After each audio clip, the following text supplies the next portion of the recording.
Assalamualaikum warahmatullahi wabarakatuh. Nama saya Siti Maisara binti Tamsir daripada kelas BMB. Baiklah, saya akan membentangkan hasil tugasan saya iaitu penghasilan produk bagi kursus BMMB 1134 iaitu keterampilan berbahasa.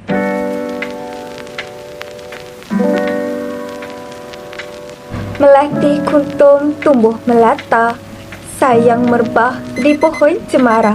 Assalamualaikum, mulanya kata, saya sembah pembuka bicara. Seterusnya, saya akan mulakan pembentangan saya dengan pengenalan iaitu definisi keterampilan berbahasa. Apa itu keterampilan berbahasa? Menurut Kamus Dewan 2018, mentarifkan bahawa keterampilan bermaksud kecekapan dan kemampuan yang tinggi. Manakala definisi bahasa pula ialah mempunyai bahasa, menggunakan bahasa, bercakap dalam sesuatu bahasa.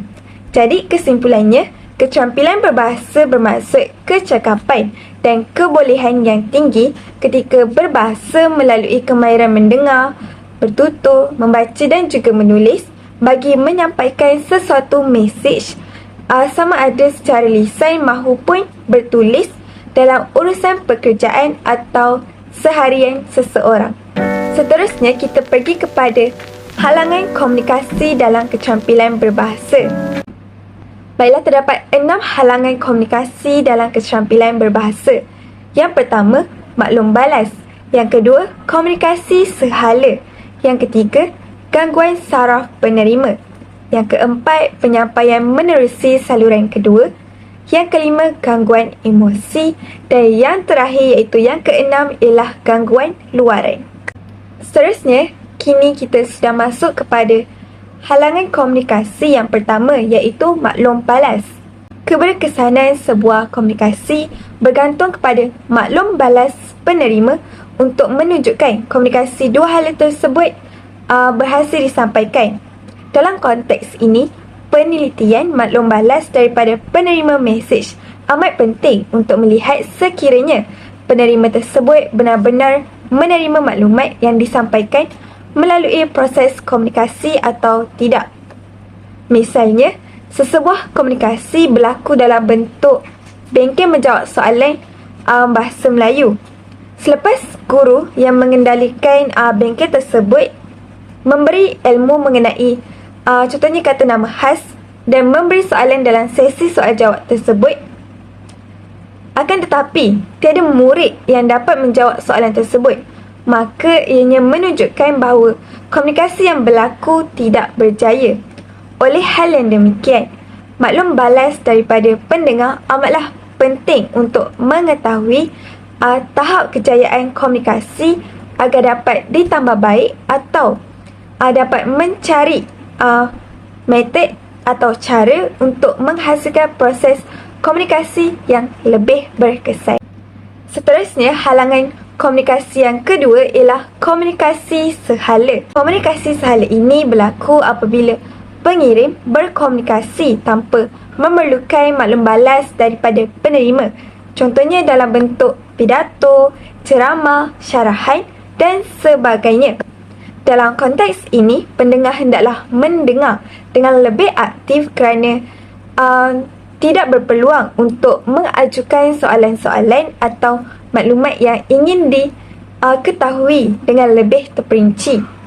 Oleh hal yang demikian, jelaslah bahawa komunikasi sehala juga merupakan salah satu halangan dalam komunikasi.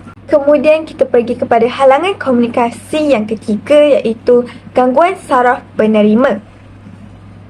Setiap manusia yang normal mempunyai sistem saraf yang berfungsi sebagai sistem penghubung yang sangat kompleks yang dapat mengirim dan menerima informasi dalam jumlah yang besar secara bersamaan. Gangguan saraf pula merupakan gangguan, kelainan atau kerosakan yang terjadi pada sistem saraf manusia sehingga menjejaskan fungsinya. Maka penerima yang mengalami gangguan saraf sudah pasti mengalami kesukaran untuk menerima maklumat seperti lambat atau tidak dapat mentaksir maklumat yang disampaikan. Dengan ini, boleh dikatakan bahawa Maklumat yang disampaikan kepada penerima yang mengalami gangguan saraf adalah seperti mencurah air ke daun keladi kerana dihalang dengan masalah fizikal dalam penerima mesej. Halangan komunikasi yang selanjutnya ialah penyampaian menerusi saluran kedua. Di sini mesej yang disampaikan oleh penyampai menerusi saluran kedua ini selalunya tidak jelas dan tidak tepat, seperti apa yang pengirim ingin sampaikan. Selain itu, penyampaian menerusi saluran kedua ini juga menyebabkan berlakunya salah faham. Pengirim ingin menyatakan bahawa wang yang perlu dibayar ialah sebanyak RM10. Sebabkan saluran kedua ini, beliau mengatakan bahawa wang yang dibayar ialah sebanyak RM100. Jadi di sini ianya akan menyebabkan berlakunya salah faham dan juga akan menyebabkan konflik. Suatu mesej yang disampaikan itu tidak tepat dengan apa yang ingin disampaikan oleh pengirim. Halangan komunikasi yang kelima pula ialah gangguan emosi. Seperti yang kita sedia maklum, emosi sangat mempengaruhi seseorang dalam memberi ucapan agar maklumat yang hendak disampaikan dapat diterima dengan baik oleh penerima maupun tidak. Kiranya emosi seseorang itu dalam keadaan marah, maka nada yang dilontarkan akan berubah menjadi mendatar tetapi kuat, dan emosi sememangnya merupakan halangan yang paling mencabar untuk berkomunikasi.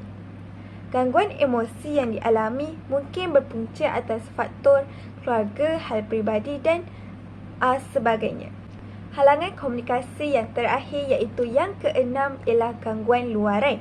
Merupakan halangan komunikasi kerana gangguan luaran ini turut menyukarkan seseorang untuk melakukan proses komunikasi dan juga mendengar. Contohnya gangguan bunyi dari bangunan yang sedang dibina menyebabkan gangguan. Perkara ini menyebabkan penerima tidak dapat menerima dan mendengar mesej dengan baik. Juga akan menyimpulkan mesej tersebut dengan cara mereka yang tersendiri dan akan berlakunya salah faham kerana apa yang mereka fahami tidaklah seperti apa yang cuba penyampai ingin sampaikan. Baiklah, sekarang kita pergi kepada isu keterampilan berbahasa. Dalam isu keterampilan berbahasa terbahagi kepada 3, iaitu yang pertama isu bahasa, yang kedua isu budaya dan yang ketiga ialah isu media sosial. Isu yang pertama ialah isu bahasa. Isu bahasa ini kita sering kaitkan dengan penggunaan bahasa rojak, iaitu penggunaan bahasa yang mencampur adukkan bahasa Melayu dan juga bahasa Inggeris ketika berkomunikasi dengan orang lain. Masyarakat terpengaruh dengan penggunaan bahasa rojak kerana banyak didapati di dalam keratan akhbar, majalah, papan iklan dan juga komik. Kesannya, kedudukan bahasa Melayu akan dipandang rendah dan mengganggu keberkesanan komunikasi dalam kalangan masyarakat. Isu kedua yang hangat diperkatakan dalam isu keterampilan berbahasa ialah mengenai isu budaya. Menurut Suwardi Endra Wara 2006 berkata bahawa budaya berasal daripada bahasa Latin iaitu colere, yang membawa maksud kehidupan manusia yang sentiasa memelihara dan melakukan pelbagai tindakan. Komunikasi yang melibatkan silang budaya merupakan komunikasi yang melibatkan individu daripada latar belakang yang berbeza dari segi bangsa, etnik, bahasa, agama, tahap pendidikan dan juga status sosial. Kemahiran komunikasi silang budaya amat penting agar dapat mempermudahkan kita untuk berkomunikasi dan bergaul dengan orang lain yang berbeza bangsa dan juga budaya, serta sentiasa mengawal bahasa yang digunakan. Pada masa sekarang, setengah masyarakat hidup berkelompok dan menjauhi orang yang berbeza bangsa dan agama. Jadi, amalan seperti ini tidak baik dilakukan kerana ia boleh mengakibatkan pergaduhan antara kaum. Contohnya, kelompok itu menggunakan bahasa yang kotor dan menjatuhkan maruah seseorang individu. Penggunaan bahasa yang menjatuhkan maruah individu tersebut akan menunjukkan hilangnya kesantunan berbahasa dalam masyarakat masa ini. Oleh itu, sifat hidup berkelompok haruslah dielakkan dalam menjalankan komunikasi dengan orang lain bagi mengelakkan penggunaan bahasa yang kurang sopan dalam berkomunikasi.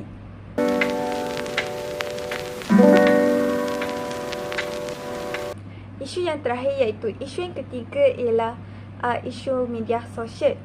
Media sosial merupakan antara medium untuk menyampaikan atau meluahkan perasaan masyarakat. Masyarakat zaman ini terutamanya remaja menggunakan media sosial seperti Twitter dan juga Instagram untuk menyuarakan pendapat mereka mengenai sesuatu isu dengan emosi. Emosi yang dibawa semasa menyuarakan pendapat mereka itu menyebabkan penggunaan bahasa pasar dan kata-kata kesat yang tidak mencerminkan identiti orang Melayu yang mengamalkan kesantunan berbahasa. Hal ini demikian kerana penggunaan media sosial dalam telefon pintar amatlah mudah dan tidak memerlukan kos yang tinggi untuk menyuarakan pendapat sehingga masyarakat alpa akan keterampilan berbahasa yang perlu diterapkan dalam komunikasi bersama dengan orang lain.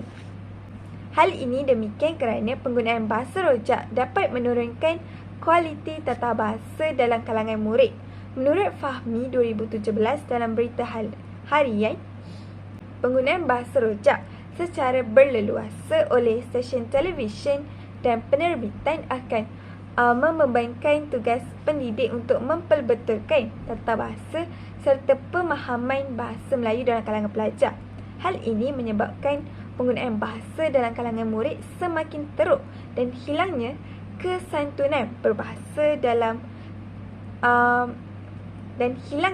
kesantunan berbahasa ketika berkomunikasi.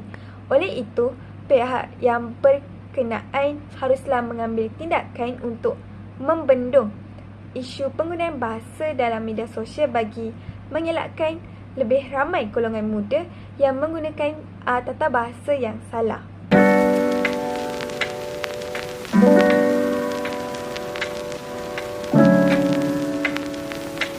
Jelaslah bahawa komunikasi berkesan dapat dijalankan sekiranya tidak ada halangan yang berlaku sepanjang proses komunikasi tersebut. Penggunaan bahasa semasa bertutur haruslah dikawal dan ditapis serta tidak menyinggung perasaan orang lain. Penggunaan bahasa yang kesat dan kotor pula perlu dielakkan daripada digunakan dalam komunikasi dengan orang lain. Istilah-istilah yang baru muncul hanya menjadi ikutan tetapi masih membawa maksud yang sama walaupun kita menggunakan bahasa yang sopan. Isu-isu terkini mengenai keterampilan berbahasa juga haruslah diambil perhatian oleh semua orang agar perkara ini tidak berleluasa dan dapat melahirkan lebih ramai lagi golongan yang matang dalam membuat keputusan.